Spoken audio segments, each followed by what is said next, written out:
It can only be attributable to human error. You're entering paranormal. He meddled in things that you think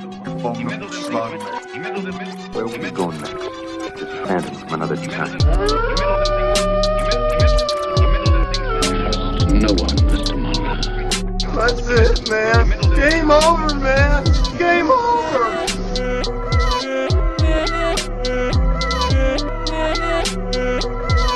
That is one big pile of shit. Hi everyone, I'm Oxide Kaiju. To my left, Jasmine with. and across, Eli Watson. and off to the side, Stephen Myers. and we are Cryptid Campfire. We're trying getting there. every time. We're getting there. The timing, it's almost there. It's just hard when you can't see everybody's face. I know. Dude, it is hard, but we're trying. We're trying. I try to visualize the bullseye on Stefan's forehead. All right. Alex, who do we got with us today? I was going to say, we have a very great guest, and Eli's going to tell you all about him. All right. Awesome. Today, we are joined by a special guest, a fortean researcher, Adam Benedict of the Pine Barrens Institute. How are you doing today, Adam? Hey, pretty good. I just got to say you guys did fantastic on that coming together to say the name of the podcast. It was A+. Thank you very much. Thank you. So, Adam, how are you doing today? Pretty good. Just kind of enjoying quarantine, I guess, as best as one can. Yeah. I know. I'm going a little stir crazy, just being in my house. It's gotten to the point where I feel like I've run out of things to research because I have no drive anymore. These walls are just always there. Oh, I feel that. I was going to say, it's hard to try to keep a set schedule when, like, the days just kind of melt away. Yeah, big time. Yeah. But I guess we'll just kick this off with an initial question here for those who don't know. What exactly is the Pine Barrens Institute? So the Pine Barrens Institute is what I describe as a historical, cryptozoological, and fortean newspaper reference site, which focuses primarily on obscure cryptids and folklore from the Midwest with heavy focus on Wisconsin. And what inspired you to start it?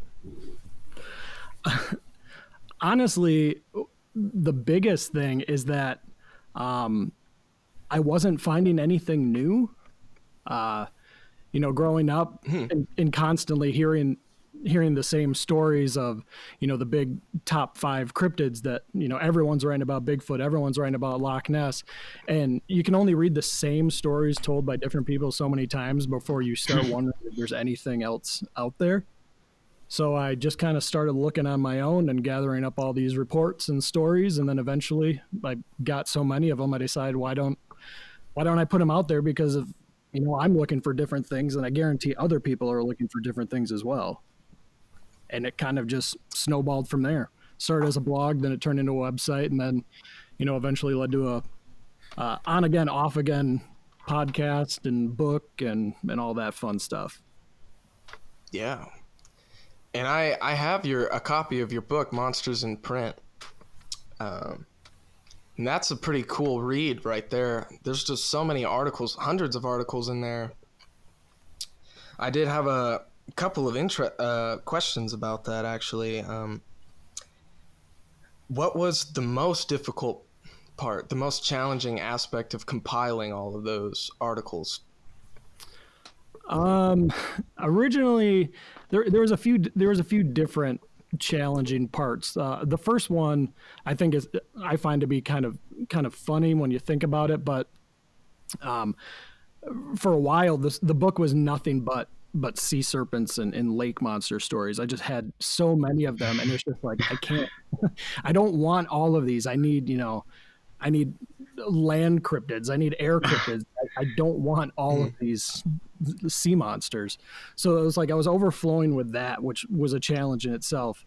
But aside from that, a lot of them, you'd find a really good story, and it might be 10, 11 paragraphs. It's a really long article, and you're reading it, and you get about almost to the end, and you realize that it's not actually, a story about an encounter or a monster or anything like that, but it's kind of like a smear article against either like maybe a specific person or a specific group of people, that it's just been disguised as, extremely elaborate. Yeah, it knew exactly what it was doing to pull in the reader. And, over 100 years later, it's doing the same thing. And then you're like, I've just been, this was just propaganda wrapped up as a monster story.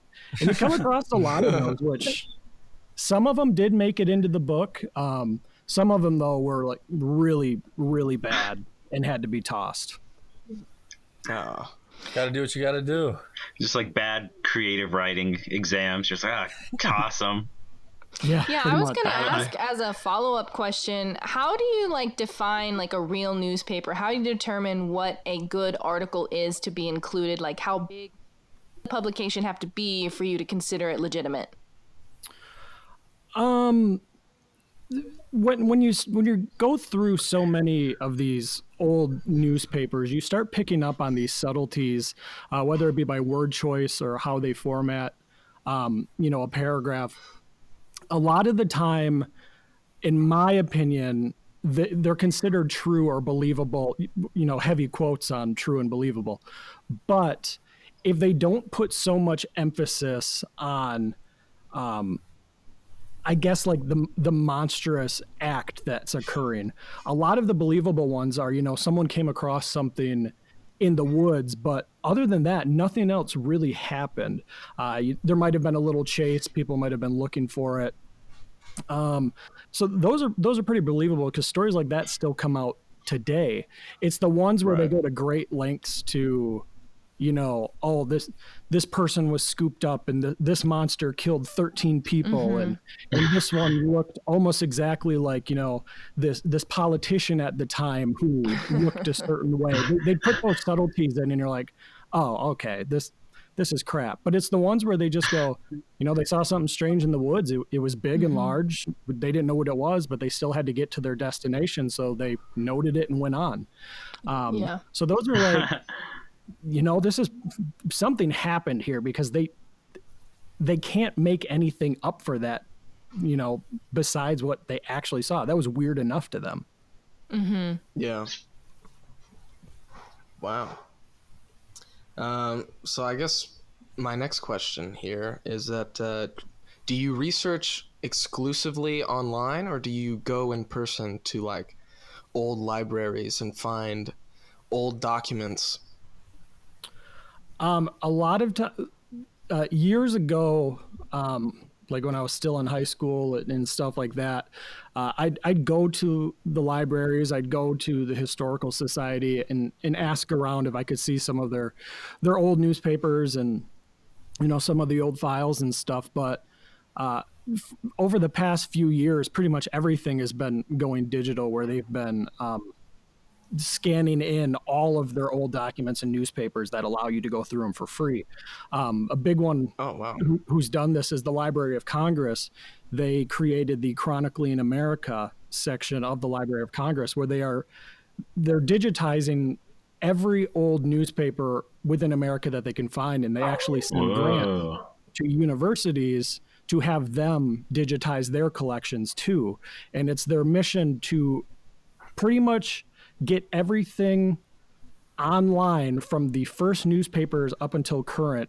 And it's free for, everyone in the United States, because it's paid for with tax dollars. But pretty much over the last, 10 years, pretty much everything can be found online. The ones that can't, those are the interesting ones, because those are the ones where you usually have to find, an out of print book on eBay, or you have to get in touch with, an investigator who's not doing it anymore, but they have files still to see if maybe they, would be willing to share something. Sometimes you got to go to, small cities, visitor centers, get in touch with them through email or phone call, be like, hey, can you verify if this happened? Do you have anything? Because a lot of times they don't have a library, so they're not putting anything online. It's just run by one person. So most of it's done digitally, but every so often you still have to reach out and actually talk to someone. And do you, by any chance, remember maybe what the oldest physical newspaper you've ever gotten your hands on is? Physically, I'd say local newspapers from my city, Janesville, Wisconsin. A lot of it just late 1800s, early 1900s stuff. Nothing outrageous. I've never been able, to hold in my hands one of those from like 1833, which would be fantastic. But a lot of those you're not even able to handle them anymore because they're so deteriorated, and at that point where any human contact would actually like really break it down. Yeah. Wow. Like the oils on the hands and things like that. Yeah, like a prime example would be to think, referencing one of the greatest movies of all time, National Treasure, when they're doing the Declaration of Independence. They pretty much lay it out right like that. You can't touch it. That's true. Only if you're Nicolas Cage. He's got the power. Exactly. He can do whatever he wants, and, the laws of physics will bend around him to make it work. It's true. That's what Andy was. They just had the cameras on him 24/7, and that's just his normal day. Yeah, exactly. A lot of people don't know that. He just does that all the time. So I was going to ask, did you have a personal favorite article that you've dug up? Yeah, there is. I can't remember the name of it offhand, but it involves a lake in Wisconsin where scientists have discovered a new type of half fish, half mammal, and they're calling it the Nocturus. And at the time, they were describing it as the evolutionary link between aquatic animals and land mammals. They kind of said it was like a dog that was also half fish that was only crawling out of this one lake in Wisconsin. The missing link. Yeah, pretty much. They were saying like Smithsonian scientists were coming to look at it, and they verified it was a new species. Really well written. It was really captivating. But, breaking it down now, it's like, oh, it was more than likely, probably like a mud puppy or a mud or something like that, where they do kind of look bulldogish in the face. But there was this race of this species of water dogs that were just suddenly crawling out of this lake here, and no one could figure out why. Whoa. Fish puppies. That's pretty cool, though. That's wild. I think if you have the book, I believe it's page 277. I just found a copy of the book laying nearby. It's called "The Has Legs of Dog and Body of a Fish." So if anyone has it and wants to read that article. Ooh, heck 277. I gotta ask. So I know that you regularly publish some of these articles as blog posts on your site, but you decided to compile a bunch of them into this book, Monsters in Print. And I just want to ask, what inspired you to make that jump between a blog post and a book? While doing this, I typically, if anyone follows the site, that once a month I'll publish a big, large article, which I call an in-depth profile, which really breaks down the historical happenings behind a sighting and what led to it. So in doing so, I'll gather up just a ton of old newspaper articles, anything I can find, and every now and then I'll just pull one out, start reading through them. If anything catches my attention, okay, that's what I'm going to write about this time. But I find them more than I write about them, so I was just amassing this large collection that I wasn't going to get through anytime soon of transcribing these and getting them on the website, once a week, twice a week, maybe. It would have taken a long time. So I figured, I'll put them out in mass.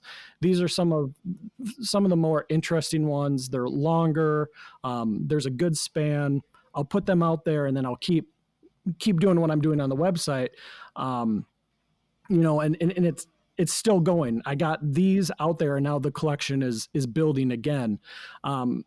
I could have just held on to them forever and no one ever would have seen them. But I figured, they're fun. They're interesting. People need to know about this stuff because, who doesn't like a good monster story? Mm-hmm. And I wanted to say, I really actually like your website. I took a look at it today, and some fortean supernatural cryptozoology can be hard to navigate, but I really like what you've done with your website and the headers that you have. I mean, you even have tabs talking about copyright, and you give definitions for words that people might not know. So I just wanted to say props to that. Oh, thank you. The reason I did that is it's like what you said. Some of these sites are hard to navigate. And, going back to when I was a kid where I was looking for this information, it was so hard to find. And then, you might find a new piece, but the person who wrote about it in a book or an article in a magazine wrote it as if you know exactly everything they're talking about. And you sometimes you feel a little left out. You're like, I don't know what that means, and I don't know where to find it. So, every so often I'll think of something. Oh, I referenced this in an article. I should probably explain that somewhere. Originally it just started out on the site, what is cryptozoology? And it broke it down what we feel falls into, what classifies a cryptid. And then over time, I was writing about more folklore stuff. So I broke that down. What is folklore? How is folklore described? What are all the different groups?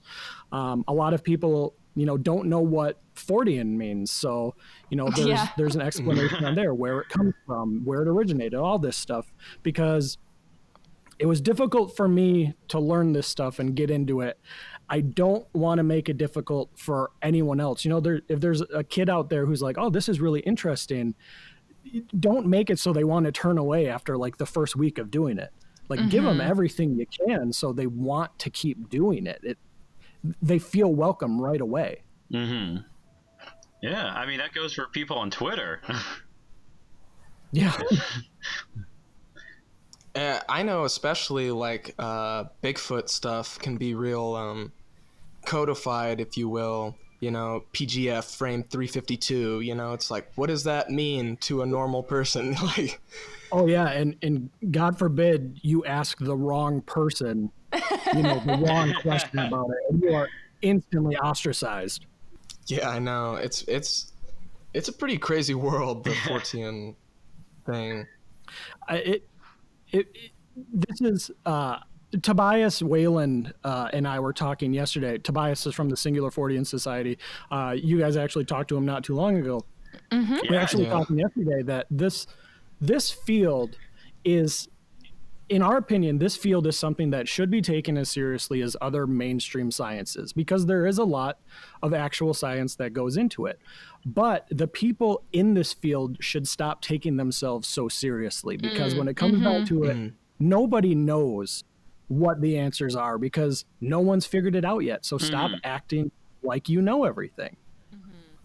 Like, it's as simple as that. Enjoy what you do, have fun with it, but be nice about it. It's a great point. I'm so with you on that. And it's, dude, yes. And it's just hard to find that. It really is hard to find that. Yeah, I mean, like you said, all it takes is one wrong question, or even if you misattribute something because you get facts mixed up, and everyone there's complete discreditation, even though you're just like, I'm just trying to ask a question. Yeah, even sometimes if you make a joke about a cryptid or something like that, someone will come out of the woodwork and be like, that's disrespectful, and I know someone who blah, blah, blah, whatever, I don't know. It can get crazy. It happens all the time, and God forbid the person you do that to has a rabid body of fans behind them as well, because you'll want to shut down, all your social media, because these people just get relentless sometimes.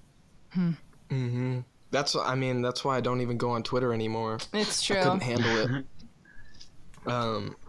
Or Tumblr. But it's fun. Or Tumblr. But it's funny that you brought up Tobias, because that was actually one of my questions, is how did you two meet? It was actually interesting because it was via the internet, but it was an obscure post that I came across. This was about 4 years ago, when the Pine Barrens Institute did have a Tumblr page, which acted as just like an early form of the website. Pretty much the layout was extremely basic, but it did the exact same thing as the website. And a post was made that someone shared, which was referencing a Wisconsin cryptid. And I found it interesting because this wasn't one that you would really know right away unless you were from here. So I clicked the link. I followed back to their main page, which took me to their website, and reading through it, and it's like, oh man, they're from here. They're in Madison. They're only 40 minutes away from me. So I reached out to them, and I'm really bad at reaching out to people in this field if I don't know them in any way. So I kind of just send a message like, hey, sorry, I know this is intrusive and I don't mean to, but are you from Wisconsin by chance? I am too. I'm not trying to be weird, but maybe Madison? And pretty much it was from there. I met Emily first, and she was like, yeah, we are. You need to talk to Tobias because he's the writer on these. And, immediately from then we started talking, and pretty much now, 4 years later, we're talking every single day about different subjects, different sightings that are submitted, whether to the singular fortean or Pine Barrens. And, it's developed into this really good working research relationship between our two groups. Right on. Do you work alongside Lon Strickler as well? I do not work alongside Lon, but I do know Lon. Great researcher. The stuff that he's given to the field it's invaluable. Just the amount of reports that he brings in. But I am not considered, I guess, like part of the research team. That's kind of out of my area of expertise. You're like Gandalf, digging up old documents. Yeah, that would be my dream job, actually, just to sit in an old castle surrounded by old parchment, just smoking a pipe with a wizard's hat on. Every time you see the giant eagles flying by, you go, "Fly, you fools!" Pretty much. So what? I guess this should have been like a leading question, but what inspired your interest in the fortean? Leonard Nimoy and Robert Stack. Oh, dope.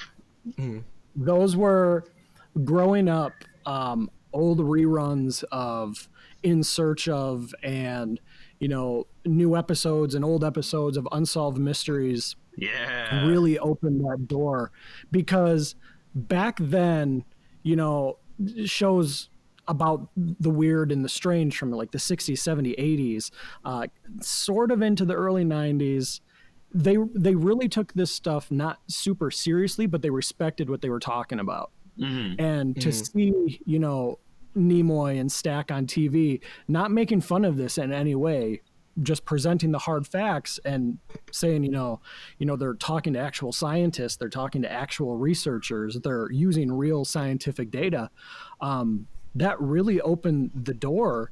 And from there, like the Scholastic Book Fair would come around, and I was asking for these special books, like, hey, can you order this? And it was always this stuff, about Bigfoot and Loch Ness and aliens and all that.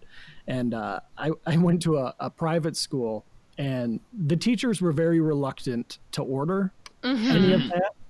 But, my mom always signed off on it, so I always got them. And just from there, those two in particular were huge influences at, even learning about any of this stuff. Yeah, I was just right before this call, actually, I was looking at In Search of, the original series on Amazon to see if they had a DVD of it, and they have the whole series for only like $22, I believe, on Amazon. They also, about 6 years ago, I believe the show itself, whoever owns the copyright to the show, uploaded the complete series, full episodes, onto YouTube, onto their channel. Oh, wow. Oh, dope. That's awesome. Ooh, I'm going to check that out. Yeah. Yeah. And there's plenty of episodes. There's like 144 episodes. It's pretty nuts. Oh, yeah. They went deep into some into some strange stuff. And it's actually funny watching them now because, you know, since data's been updated, new discoveries have been made. So it's funny to, you know, they had a few of them. They were still looking for the Titanic. They were still making assumptions about Mars. And, you know, we know that now, but a lot of the stuff they talked about, it's still solid stuff. Mm-hmm. That's crazy. And so earlier you mentioned that you would go to the library and look for articles in high school, I think you said. How early did your journey into researching these articles start? When did that begin? How early was it? I'd say it really took off probably somewhere between 3rd and 4th grade. Dang, what? I came across a book, I believe it's called Super Weird, and it was a collection of amazing tales, and, you know, it had like the faces that would appear in the floor of the Mexican village, and when they tried to wipe them away, they would keep coming back. And you know, it talked about Loch Ness Monster. It talked about ghosts, and, you know, entombed sailors that, you know, the sound would continue until like their skeletons were found. Just these brief stories. I believe that was one of the first actual books that I just got and read. And I lost it years ago, and probably last year I put out on Twitter for help, and I didn't know the name of it. It was super obscure, and someone from the UW-Madison actually reached out and had the actual book, a link to it. So I was able to get it. But yeah, probably around 3rd or 4th grade.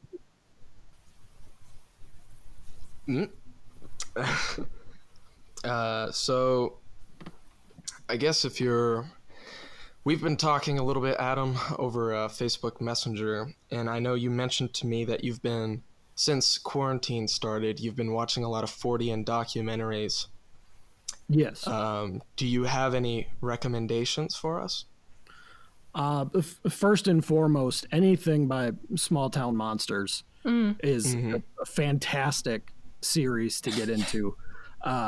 Seth and his team are probably some of the top fortean documentary makers working today. Along with that, Jay Bachochin's documentary Finding Jay is a great watch as well. It's, you know, it's about one's search and journey into this stuff, not necessarily a particular subject. It does revolve around, you know, possibility of Bigfoot, but it's how one approaches that and how it, you know, can really change their life, change the course of one's life into looking into this stuff. I've been going back and watching all the In Search of course, like I said. But yeah, just a lot of obscure older documentaries, History Channel specials, interviews with, you know, like Grover Krantz and John Green, not necessarily full documentaries, but, you know, a good half an hour talk, just about different subjects within this field. Pretty much you watch one and it opens up a rabbit hole, and it's like, maybe you like this one, maybe you'll like this one, and you just keep going down it. Well, but that's crazy. I don't know if this will get cut out or not, but for Adam, that's crazy. So I wanted to go back to the book that was called Super Weird. Is that the one that Twitter helped you find? Yeah, I'm reaching for it right now. I got it behind me in the bookcase. It's called Super Weird: Strange but True Stories You Won't Believe, and it's written for kids. Mm-hmm. I believe it was written in 1992, but it's got different stories about ghosts, the phantoms of Belmez, which were the appearing faces in the floor. You know, they're talking about the missing link, and they talk about Bigfoot, and just different stories, just really obscure stuff that as a kid you didn't think that, oh man, this stuff exists. Like, I believe this was the first time I ever heard about the Mary Celeste. As well, they talk about that in there. Oh, that's crazy. This disappeared, right? Is that the one I'm thinking of? That's the one where the ship was found abandoned. Oh, that's like the Phantom the ship. whole crew was gone. Yeah. And they've never really been able to figure out what happened. Yeah, that's a pretty crazy. I think we mentioned that in an episode, like those kind of like ghost ships where the crew just goes missing. Yeah, and it looks as if they just kind of vanished into thin air. There's stories in here. There's, one about a mermaid. There's just crazy coincidences, just a whole wide range of strange stories that instantly captivate, like a kid's mind. That's cool. And was that, as we say, is that readily available like on Amazon or something? Because I don't know, I want to check it out. I want some good stories. I believe I found this one through eBay. Okay, cool. But I'm not sure. Things change on Amazon every single day. Yeah, I was gonna say, like online marketplaces, you can always find something on some site. But now I know the name of it, I'm gonna keep an eye out. Yeah, put it on your wish list. Yeah, my Christmas list every year. Adam. Yes. Would you want to tell the good people of the world about the good god bird? The ivory-billed woodpecker? Yes. Sure. What would you like to know? Well, I just read that it was your favorite, and I think we're all curious as to which one was your favorite, but I just happened to read that before. Yeah. When people ask, and they always ask, what's your favorite cryptid? What's your favorite monster? Yeah. Mm-hmm. And, a lot of people in this field will say, oh, Bigfoot, of course. It's always been my favorite. Or Loch Ness, because it's such a tentpole cryptid that everything revolves around it. But for me, it's the ivory-billed woodpecker, because it was a creature that did exist. It was verified. It was one of the largest woodpeckers in the world, and it was pretty much occupied the southern half of the United States. But it was driven to extinction by man. Surprise. Yeah, primarily because people wanted this bird in their collection as a taxidermied trophy because of how large it was and by the color of its bill. So people hunted it, people tracked it down, destroyed its habitat, just went all out on this bird. And Yikes. It disappeared, and they listed it as extinct. And then sure enough, it came back. And people were like, okay, we need to protect it. We think it's in this area. Don't hunt it. So then people were saying, hey, we see this bird. It's around. Other places are like, no, it can't possibly be here. We're not going to do any sanctions to protect this bird. So then people were shooting the birds that they were finding to prove that they were there. And they did it again. They drove it to extinction. And then it came back again. And it's now in this weird status where they list it as possibly extinct, but there are so many sightings that still come in from down south, a lot around Arkansas, Texas. They lived in old growth swamps, which are, the really old trees that are now hollowed out, and like Cornell University and a lot of these other really respected institutes actually do send out teams often to look for this bird, because no one can really agree if it's extinct by how many times it's come back from the dead. It's almost like a phoenix. Like as soon as we drive it away, it's like, we're still here. And they do offer rewards for people. If you find this, just get us proof. Here's a reward. We're coming in. This area is now protected. And it's just such a fascinating bird to read about, that, when you see a body like in a museum, to see how big these birds were, to think that they're still out there. And I believe there's only one film of it on YouTube, which showed how they moved and the sound they made. It's amazing to think that, we did everything we can essentially to wipe it off the face of the earth, and it just refused to stay dead. Yeah. And, there's that part. It's like, I hope it is still out there, because that would just be amazing. Are there any drastic differences between the way it looks from the sightings back then to sightings more current? No, it's exactly the same. Okay. The bird is extremely large, and it has the males have a large red head crest with white undermarkings underneath it. It hops. It does not walk. It hops, and it makes the sound kind of like, I believe, like a little trumpet. Okay.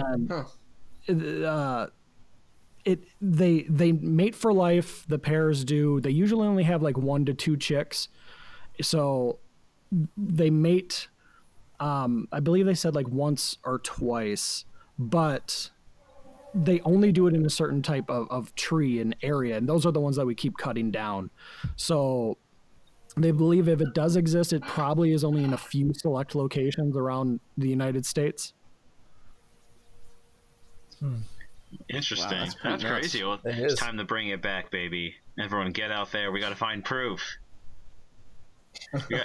Oh, for sure. And when people do send in photos to these universities, they don't take it lightly. They send teams out. You know, they're canoeing down rivers. They have, you know, like 10-man teams with the high tech equipment to find this bird. Like, this is the holy grail bird, as it's called. I had no idea. That's pretty nuts. Yeah. Gotta find the last crusade to find the god bird. Yeah, but that's kind of similar. Your favorite cryptid is very similar to Nash Hoover of Chasing Legends. I don't know if you are aware of him. Oh yeah, Nash is a great guy. Oh, okay, cool. Yeah, Nash is awesome, but his favorite cryptid is the Tasmanian tiger, I believe. Mm-hmm. Very similar situation where it was just driven to extinction by humans, but people still report seeing it to this day. I fully believe that the Tasmanian tiger is still alive. The reason being, and I can't find anyone who can, you know, validate this, but at one point I saw a show.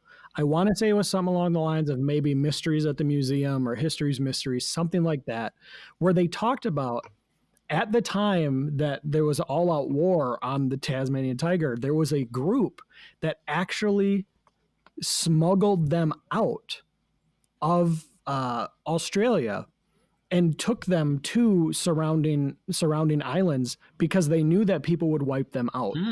I can't remember the name of the show though, but it was a full-on underground group that nobody knew about until after the fact, years later. Whoa, wild. That's crazy. Wow.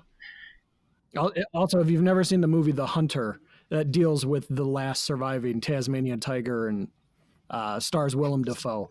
Good movie. Oh, yeah. Ooh. Willem Dafoe. The Green He's Goblin. Cryptid Campfire's favorite actor. Right next to Norman Nick Osborn Cage.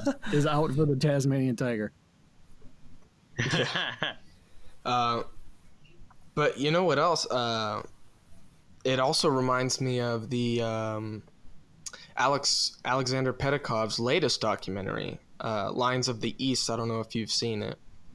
I have not seen it yet, but I've been following Alex for a while now. He's another fantastic researcher, and you know the history he pulls on these returning mountain lions. It's crazy to think that people can still deny, you know, that mountain lions are moving back into certain locations. Right? It's another one of those things to where they were almost driven to extinction by mankind, but just refused to stay where we had forced it to be. Oh yeah, they used to roam Wisconsin a while back, and I want to say a few years ago there was actually one that came back to through my city, and people were saying, "Hey, we found these big tracks going through parks and everything," and the DNR was like, "No, there are no mountain lions in the area. There haven't been for years," and people were reporting, "Hey, we're out walking our dog and we saw this big cat, you know, run through the trees," or "I was driving and I saw this big cat along the river," and they kept saying, "No, there's no possible way that it's back." Well, then one woman caught it on her security camera around her house where it actually walked up to her door. Jeez. And that's when they had to admit, okay, yeah, it does look like a big cat has moved back into the area. Jeez. They didn't try to play it off with like it's like a fisheye lens of like a just a regular house cat, and they're like, no, There was someone who wanted to. it was just swamp gas that passed a cat, and it made it look like a mountain lion, Right. No, but it started terrifying people in the area because they were finding the tracks at one of the most popular parks in the city. Just giant tracks the size of like a full-grown person's hand. Yeah, they're scary, and they're also incredibly difficult to find. And I heard this story a while back, so I know the details aren't completely correct, but there was a mountain lion that got loose in Los Angeles, like just off the side of the 101 freeway, which is one of the busiest freeways in Los Angeles. And it was like roaming the city for like 8 days. Oh, jeez. And then they finally found it because it was chilling in someone's backyard. And I'm just, people are able to look at that and still say that, oh, if Bigfoot was out there, we would have had evidence by now. And it's like, this mountain lion was roaming a city for 8 days. Oh, for sure. It's like, look at the stories from, the tribes and villages around locations with big cats. They often talk about having to wear a mask on the back of their head that looks like a face because, a cat or a predator won't approach if it's being actively looked at. Because if you don't have it, you'll never know it's there. Even if you think it's not there, it could easily be just off to the side and you would have zero idea. And now you give it the option to hide in a city, like on tops of buildings and in alleys and, down sewers, all this stuff under bridges. Of course it's going to outsmart people. Yeah. Oh, yeah. Are you working on anything that you could clue us in on? I am working on a sequel to the book, not necessarily monsters, but I'm going to be starting what I'm calling the In Print series. So it's going to touch on different topics within the fortean world. And the second one, I'm slowly amassing all the specific articles that I want, which is, this one is proving more challenging than the monsters one, but I'm shooting for at least 200. Ooh, that's a good number. Dang. That's an impressive number. And just like this first book, Monsters in Print, it's going to cover, frightening, adventurous, funny, just everything about this specific subject. But I don't want to give away what it actually is yet. Leave that be a surprise. Right on. One of the things I really like about your book is the fact that it's separated by decade. And that's a really nice way to organize those, I think. One of the main reasons for it being is every single year has its distinct writing style, just like now trends in pop culture and, food and film and all that stuff, it slowly changes by year. So to be able to see, newspapers, how they reported a story change over the course of decades and, centuries and stuff, it's really cool to see it play out like that. And I don't think a lot of people realize that when they, it's a newspaper article, they're always the same. No, they're so different that to actually see it stacked like that, you can see what people found interesting and what they didn't care about and what they did care about. It's a good look, a good time capsule back in, to our history. It really is. I forget where I've read this sentiment before, but like monsters in our popular culture, whether that be newspaper articles or movies, is an integral part of our society, I think. And it's something that people don't really think about, consciously in the way that I just worded it. But I mean, just look throughout history. We've always been fascinated by monsters like King Kong, Godzilla, and the such. Yeah, I put that in the introduction. People love monsters. They've always loved monsters, and monsters have evolved what we consider scary over time. But still, if you walk up to someone you've never met before, a good icebreaker would be, what are your top 5 favorite monsters? You could say movie monsters. You could say, monsters in literature. You could say monsters, in art, anything. And I guarantee that person would be able to give you a top 5. Everyone has their top 5 favorite monsters, and they could be ranked by how cool they think they are, how deadly they think they are, whether or not they believe they exist, anything. But everyone has a favorite monster, whether they want to admit it or not. Some people think it's lame. Some people think, it's dorky or it's for kids. But secretly, when you get home and you turn on the TV, it's like, oh, nice, a good monster movie. I'm going to sit down and, watch some mind-numbing entertainment for a while. And people love it. They've always loved it, and they're always going to love it. It's a good way, too, to have them paint you a picture, too, of how they are. It is a good, good starter for 5 monsters, because like you're saying too, especially if they're not into it, they'll be like, I don't know, Cloverfield monster, and they just list off whatever, and you're like, all right, this person's kind of boring. But if someone's like, well, I don't know, man, I like Jason, but I only like Jason from part 5, I don't like Jason after part 7 because he's just a zombie after that point, so it's kind of hard to choose. And you're like, all right, I think I can get on the safe wavelength of this person. Right. And then if they flip it back and ask you a return question, you ask them, what are your top 5 favorite? And they return with, well, what are you talking about in movies? Yeah. Realistic cryptids. What do you want? And then you instantly know, you're like, okay, we're best friends for life now. All right. We got a lot of ground to cover and we got a little time. Exactly. Let's move outside and sit around the bonfire and discuss this over drinks. Well, I guess the next question is just, what are your 5 favorite monsters? Number 1 for sure is the shark from Jaws. Classic, Bruce. Heck yeah. Sick, yeah. Always will be. Second, Creature from the Black Lagoon. Nice. Oh, yes. It will always be the representation that people base the end of an era for Universal Monsters, what everyone references as, when they talk about an aquatic humanoid, oh, it looked like the Creature from the Black Lagoon. It's cemented itself such a pop culture icon. It's always up there. I mean, Shape of Water, that's just a cheap knockoff of Creature from the Black Lagoon. It's and people don't even realize that half the time. I've seen that before. Yeah, you saw it, in the 50s. It's been around forever. King Kong would definitely be up there. Oh yeah. I'd have to say, as a collective body, the monsters of Guillermo del Toro. Okay, for sure. Good designs. I'd put those all as one, because when you see one of those, it's a Del Toro monster because style. It's got emotion. A good Jones reference is probably to that in there. Probably, look at Pan's Labyrinth. Anything in there is just a fantastic monster. Oh yeah. Man, there's so many different ones.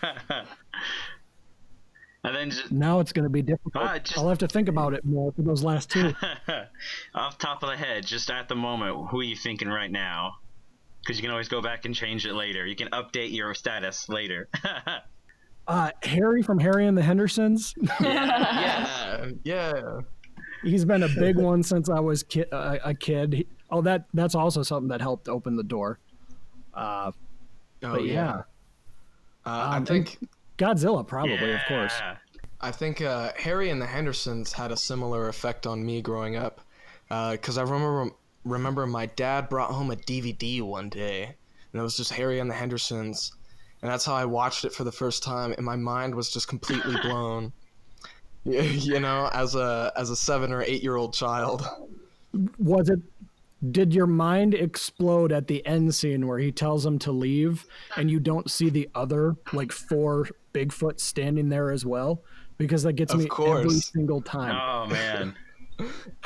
I look for them now. Whenever I watch it, I look for them. I'm like, I know you're I there. do too, and I still like miss one of them. I'm like, ah, crap, I forgot that one over there. It's like the ending of Predator 2. Yeah, pretty much. They both have the same ending. You seen the Predator dance party? The outtakes Yes. from Predator 2? It's amazing. Yeah, everyone go YouTube Predator 2 dance party. It's amazing. Full gear and everything with their weapons. Will do.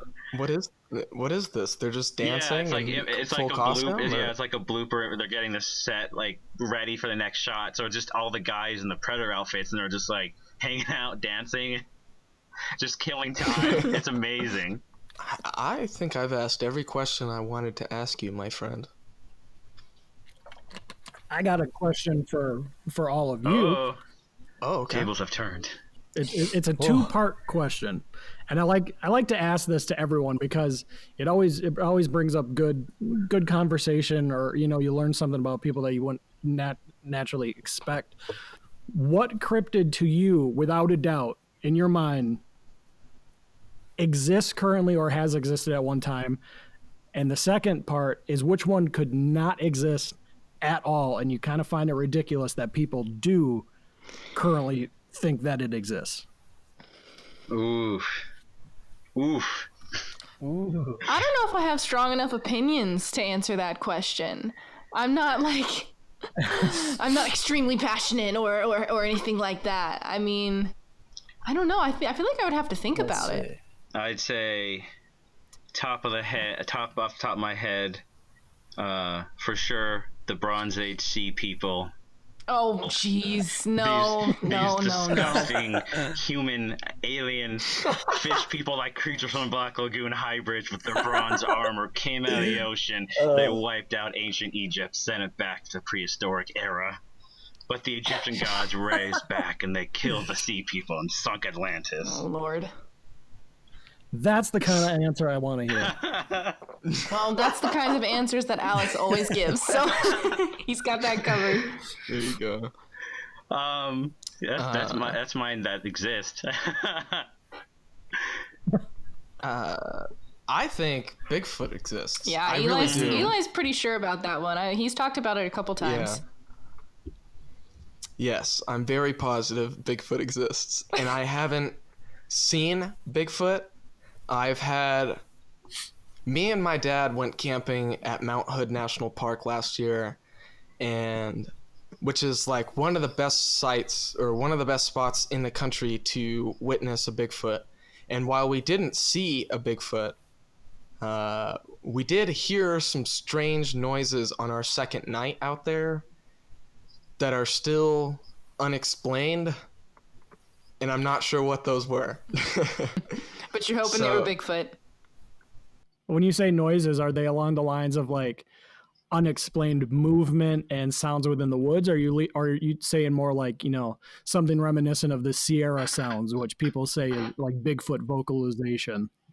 I wouldn't say it was quite like the Sierra sounds. It was more like these long calls, that they say that, like finding Bigfoot kind of popularized. But, okay. I mean, knowing that, they sounded like a dog's howl at the beginning and then morphed into something a lot bigger sounding. And it went on for like 5 or 10 minutes. And like we were there in the middle of the week. It was like a Tuesday night. There's no one. We're at this place called Lost Creek. We have no cell reception. It's pitch black outside. And we're just hearing these whales go off. And, me and my dad are like laying down, going in our tent, ready to go to bed. And I heard one and I'm like, Dad, did you hear that? And he says, I'm trying to ignore it, Eli. And so, but I'm skeptical of it being a Bigfoot because I'm biased. So I'm not sure what I heard. It could have been just a dog, distorted by the sound traveling through the woods or whatever. because I'm definitely not an expert in how things sound by any means. Could have been a dog man. Could have been a dog man. You never know. Have you seen, your story kind of reminded me of, have you seen the movie? It kind of splits a lot of people. A lot of people hate it and a lot of people think it's fantastic. I personally think it's fantastic, but the movie Willow Creek by Bobcat Goldthwait. I have seen Willow Creek a long time ago, and I'm sorry, I'm on the opposite end of the spectrum. I didn't care much for it. There's a very good scene though, because the movie, which I think is the reason it's fantastic, is because it relies on what you would naturally experience if you were in the woods. You're not going to see things like, people say you're going to see, oh, there's a Bigfoot standing right there. It's all going to be based upon, smell and sound. And that's what the whole movie is based upon. But there's a good scene at night where the couple is in their tent and it's just these whales outside the tent. It's a long shot from inside and it's them experiencing that fear. But it's like what you were just describing. It's just these shrieks and these wails in the night that they have no idea where it's coming from. And they're just trying to ignore it, but like they keep getting closer and then going farther away. And your imagination is left to paint the picture of what kind of creature is this coming from. You don't know. That's what it right. looks like. Because so I didn't finish my encounter, I guess, because I did hear whispering shortly after that from outside the tent. So whispering of some kind. I didn't hear anything that they were saying, but I did hear some whispering noises. But again, maybe that was just the creek at night and I was just misinterpreting it. But I did think about that scene in Willow Creek and I was half expecting to see part of the tent cave in. Yeah. When it comes to Bigfoot, and sometimes I upset a lot of people when I post stuff on Twitter about this, but I don't care. When it comes to Bigfoot, I have this weird believability in it. For a few months, I really believe it. Oh yeah, of course, it definitely exists. And then it'll shift to a different few months, and it's like, there is no way that this thing could exist. I'm constantly battling with that belief because I'm the type of person, I'm really grounded in, it's got to be flesh and blood. If it's on this planet, it's got to adhere to the same laws of physics that govern every single other living thing on this planet. So it's kind of like, if it exists and it's as smart as people say that it is, the intelligence of a human being, it wouldn't have to hide itself. It would, if it's as smart as us, it would know that it does not have to hide itself, because it could just adapt to human culture by communication, whatever. It's got the intelligence where we would do the same thing. If it's less intelligent than us, then it would not be able to comprehend how far it has to go to hide from human beings. Everyone, because even primates, primates like orangutans and chimpanzees and gorillas and all that, yeah, they hide from people, but we can still track them. We know exactly where they're at. They leave evidence behind. If it is a primate, people say Bigfoot's just an undiscovered primate. As with normal evolution of primates, it is going to start, or it already does, use tools. And if it uses tools, it's going to leave more evidence behind. We can find all this stuff from primates. So it's, I want to believe the story so bad, but then there's another part of me that's like, no, there is no way. But then it's that little voice, well, maybe, the woods of Alaska is a huge place. Canada has a lot of unexplored territory.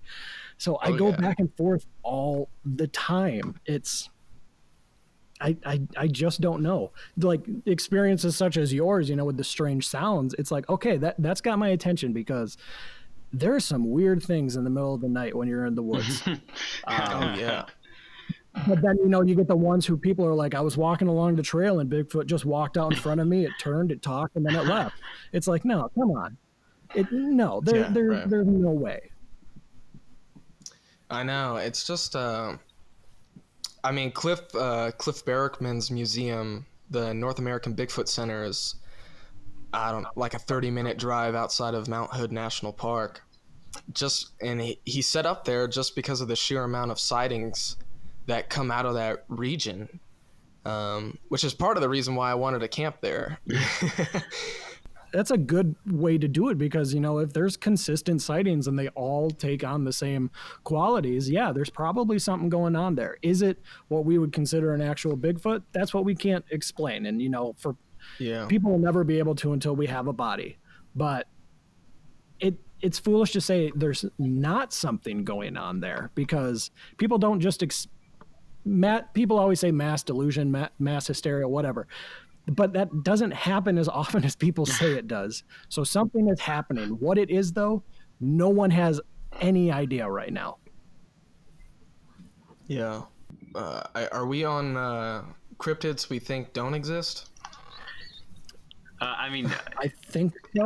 I went off on a tangent. No. I just kind of carried through the discussion. But the question is Stephen James Myers a real person? I'm a hodag. Oh, I knew it. Do you have an idea, Stefan, of a cryptid that might exist? That might exist? Yeah, because I don't know if you answered. No, I didn't. But I really, really want the tatzelworm to be real. Mm-hmm. Get that snake kitty. That's a good. Yeah, that would be amazing. Really? Yeah, that for sure is my favorite. That's my first wish to the genie of 3. Yeah, you got 3 wishes. I want 3 tatzelworms, please. Are they trained or are they not? No, I want to domesticate them myself. You have a mighty challenge ahead of you. I might die trying. I'll die trying probably. And then for cryptids that we don't think exist, Skyfish. Oh, skyfish, yeah. The dreaded terror in the sky, skyfish. I'll say jackalope. Probably the hodag. Oh, fighting words, dude.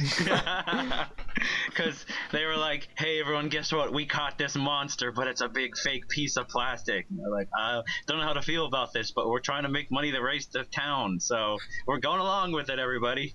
Are you trash talking Wisconsin, dog? Never. That's my state cryptid, and pretty much what you said. Here, depending on what bar you go into, you might get punched in the mouth. Whoa! People take the hodag very seriously. And so do we. And that was April Fools, everybody. Amazing. I'm gonna have to go with Goatman. I don't think Goatman is real. You mean with his bloody cleaver in his human hands? There's nothing consistent about Goatman. Depending on where you are, the story is always different. Great piece of folklore, but I'm with you. I can't believe that it's real. I mean, well, because there's the 3 Goatmans, right? There's the one in Arkansas that was like the circus show reject. I think there's one in Georgia that was a science experiment gone wrong. And then there was the one in Texas where it was a college kids in a tinfoil mask that threw a tire at somebody. Yeah, that's right. And then there's one in Kentucky too. Yeah, but yeah, there's like different Goatmans that have different powers and abilities. There's one in Wisconsin, I believe it's called the Beast of Hogsback Road. Oh, whoa, that's a sick name. It is. It's the classic, Lover's Lane type of monster. It attacks people who sitting in their cars, and I want to say this one originated from like a goat farmer making a deal with the devil or something like that. I honestly don't even know. That's great. That's funny. So we got Satanic Farmer now for a possible Goatman. It's always the Satanic Farmer. Hey, Jasmine. Yes. Did you think about a cryptid that you believe exists? I know you said. Did you think of one? I can't make any 100% claims. I'm not convinced. That's okay. What are your opinions on sea serpents or water dragons or sea monsters, however you wanted to call them? What do you think about them? I think there's definitely animals and creatures down in the deep that haven't been explored yet. We've talked about it a little bit on our sea creature episodes. There's so much area in the ocean that either can't be accessed by humans, been accessed by humans yet. So I think there's definitely creatures out there that we don't know about, but when it comes to like naming a specific one that I think is definitely out there, I don't have any strong opinions on that. That's okay. I mean, Adam, you said, I think you claim to have seen a serpent, right? I claim it as, or I call it a sea monster, quote unquote, only because I haven't figured out what it is yet. But myself, my brother, and my sister-in-law did have an encounter with something back in 2014 off the coast of Florida.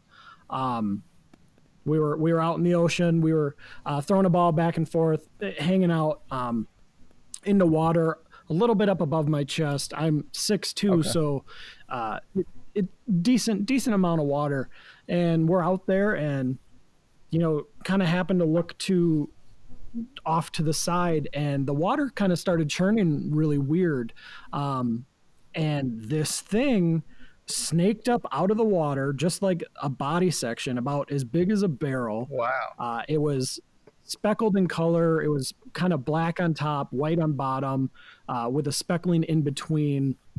There was zero tail fin. There was zero dorsal side fins, anything. It was silent. It was smooth. If we wouldn't have seen it, we never even would have known it's there. But we knew that it knew we were there because it coiled over itself away from us and slid back under the water the other way. Oh, wild. It was, like I said, it was about as big as a barrel for the body section. We kind of stood there in shock for a minute, like looking at each other like, yeah, I can imagine. You see that? I saw that. And then we kind of was like, okay, we need to get out of the water. Through all of my like searching, and this has been something that I've been searching for the past 6 years, every now and then it's like, okay, let's look into this. Maybe I can find something this time. The closest thing I found that represents what we saw was the video taken, I think it's the San Sable Island sea monster video. I don't know if that's the name, but the Florida sea monster video of the couple that they took it on their boat. That's pretty much the exact same thing we saw, but it was only about 6 or 7 feet away from us in the water right next to us. That's crazy. It really is. Since then, people have said, oh, you saw an oarfish. It's like, no, oarfish don't swim like that. You saw a dolphin. No, it was not a dolphin. Did not look the same. Did not have any noticeable fin. The classic finless, serpentine, speckled dolphins in all their glory. Yeah, everyone goes to oarfish. This was not an oarfish. I know what an oarfish looks like. I've seen how they swim. It did not do this. So until then, I can't describe it. So it is a monster. I don't know what it is. Yeah. Wow. Insane. That was a pretty good 2-parter, 1-2 punch. Yeah, that was. Yeah. I was going to say, if you want to talk for another 6 hours, I can keep going. I got my notes going on. Maybe not tonight. We're diving back into favorite monsters, everybody. This quarantine, I need to do something. Break the routine. Yeah. Well, I thank you very much for talking with us, Adam. It really means a lot to me. I had a blast. It was a great time. Thanks for coming on. Yeah, it's been fun. Yeah. Thanks for having me. Thanks for telling us your favorite monsters. Of course. And if anyone wants to fight about it on Twitter or whatever, get at me. I'll let you know if I think you're wrong. It's fine. Yeah. And how do we find you on Twitter? On Twitter, you can find me at PBI_crypto. You can also find the website pinebarrensinstitute.com, and from there you can find links to Instagram, Facebook, Twitter, all that. There's a ton of stuff on there, links to other great researchers and websites and a lot of articles, and yeah, everything can be found at that one place. Right on. And Alex, if I want to find you online, how do I do that? Oh yeah, if you wanted to find me online, I'm at Instagram and Twitter at AlexDaikaiju. That's Alex DAIKAIJU. Check out my Instagram. I've been doing a lot of monster art, doing some cryptid art, and always putting stuff on there. So give it a like. And if I wanted to find Jasmine online, you can also find me on Twitter and Instagram. My username is the same on both platforms. It's my full name, Jasmine Maywith, JasmineMaewith. And if you ever wanted to know the secrets of the universe, the very essence of life itself, you want to find out where Stephen Myers is online. I don't have the answers. You can find me on You can find me on Instagram at MyersStephen. That's MyersSteffen. And if I wanted to, find the Eli Watson on the lines, I am at the Eli Watson on Instagram only. And I also run the at Cryptid Campfire Instagram, Facebook, Twitter. We're on all the social medias. You can visit our website, www.cryptidcampfire.com. Oh yeah, we splurged for the 3 W's this time. Yeah, and that's where you can get your official Cryptid Campfire t-shirt. And we also have a Patreon, and for $5 a month, you get access to exclusive episodes, along with early access to episodes. You can become a creepy camper and support the Cryptid Campfire. Yeah, there you go. Well, I hope you all enjoyed this episode and have a very good night. Thanks for joining us. Take care. Yeah, and thank you to Adam Bennett for joining us. It was a pleasure. Yes. Pleasure is all mine. Right on. And we'll see you next time, guys. All right.